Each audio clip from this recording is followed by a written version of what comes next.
Misteri Tongkat Komando Bung Karno.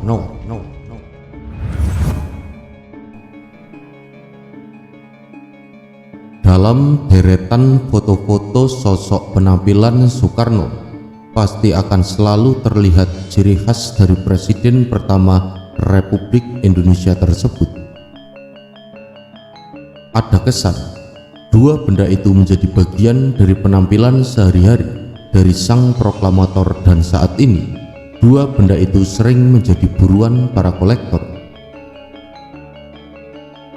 Namun hingga hari ini banyak kolektor yang masih penasaran dengan misteri kesaktian tongkat komandonya karena dipercayai memiliki kekuatan magis yang sangat luar biasa.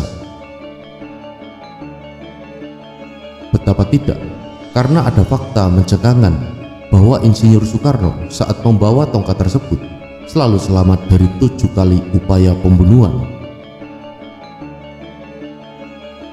Bung Karno Sakti itu sudah jelas.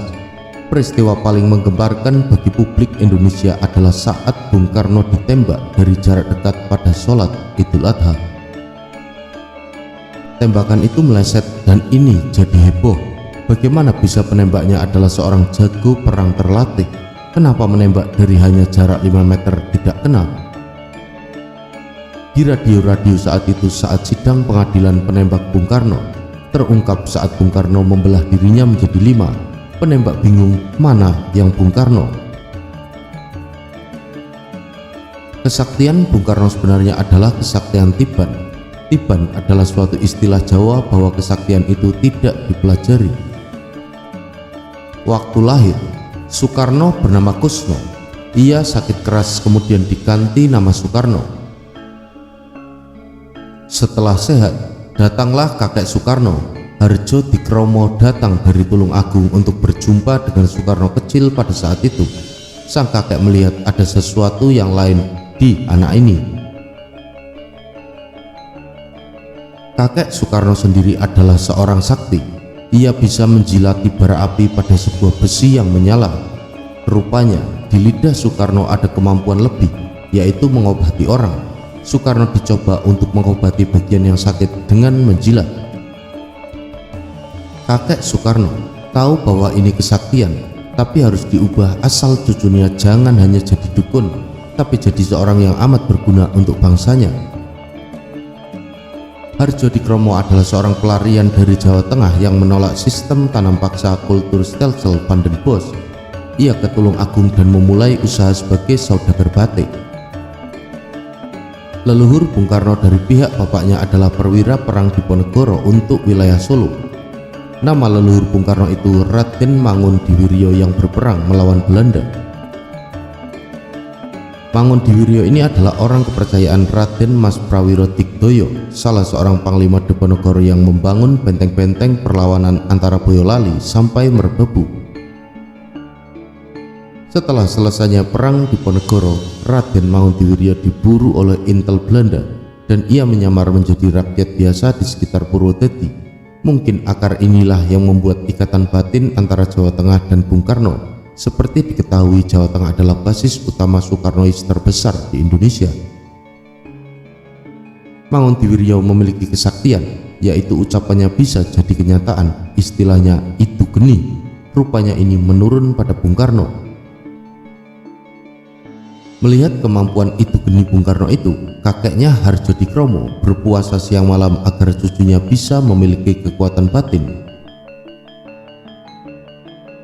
Pada suatu saat Harjo Dikromo bermimpi rumahnya kedatangan seorang yang amat misterius, berpakaian bangsawan Keraton Mataram, dan mengatakan dengan amat pelan bahwa cucumu adalah seorang raja, bukan saja di tanah Jawa tapi di seluruh Nusantara. Kelak Harjo Dikromo mengira bahwa itu adalah perwujudan dari Ki Jurumartani, seorang bangsawan Mataram yang paling cerdas. Sejak mimpi itu, kemampuan Bung Karno menjilat dan menyembuhkan langsung hilang berganti dengan kemampuan berbicara yang luar biasa hebat.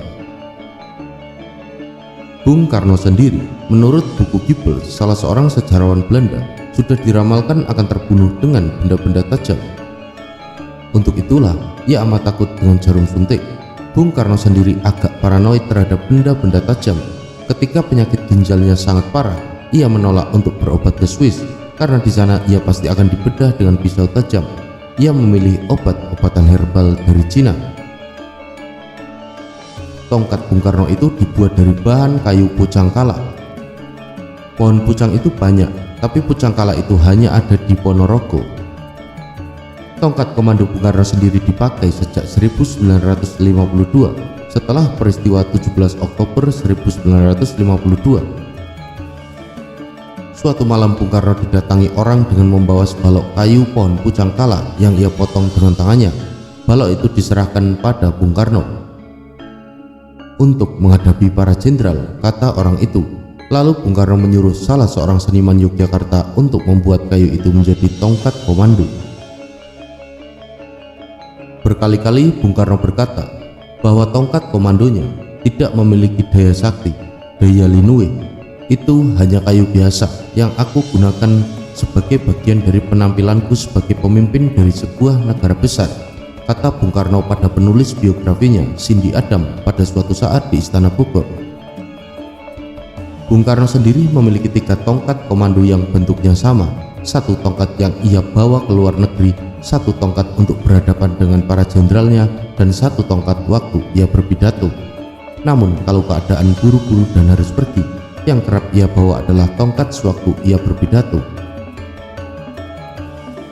Pernah suatu saat Presiden Kuba Fidel Castro memegang tongkat Bung Karno dan bercanda, apakah tongkat ini sakti seperti tongkat kepala suku Indian? Bung Karno tertawa saja. Saat itu Castro meminta peci hitam Bung Karno dan Bung Karno pakai pet hijau milik Fidel Castro. Pet ini saya pakai waktu saya menyerang Havana dan saya menjatuhkan Batista, kata Fidel Castro mengenai pet hijaunya tersebut. Lalu apakah tongkat Bung Karno itu memiliki kesaktian seperti keris Diponegoro Kiai Salak atau keris Aryo Penangsang Kiai Setan Kober? Wallahu alam. Seperti yang sudah saya jelaskan sebelumnya, Bung Karno sakti itu adalah jelas.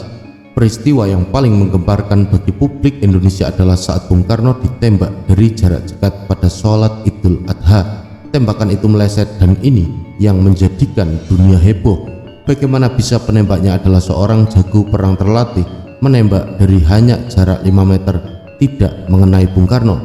Di radio-radio saat itu saat sidang pengadilan penembak Bung Karno terungkap saat Bung Karno membelah dirinya menjadi 5. Penembak bingung mana yang Bung Karno.